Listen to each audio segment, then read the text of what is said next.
Welcome! In front of me is Gateway UltraSlim71517 laptop, and in this video I will show you how to toggle touchpad on this device.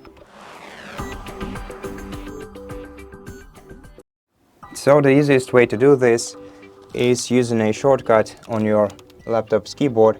Simply press and hold the FN button and press escape button while holding it, and this will toggle your turn off your touchpad. To turn it on, do the same thing once again, and this will enable your touchpad again.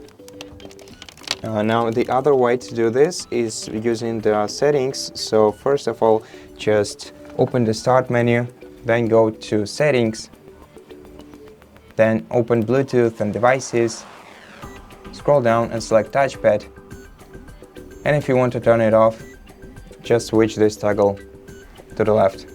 To turn it on again, switch this toggle to the right. And that's it. Thank you for watching this video. If you liked it, consider subscribing to our channel, leave us a like and a comment below, and I'll see you in the next one.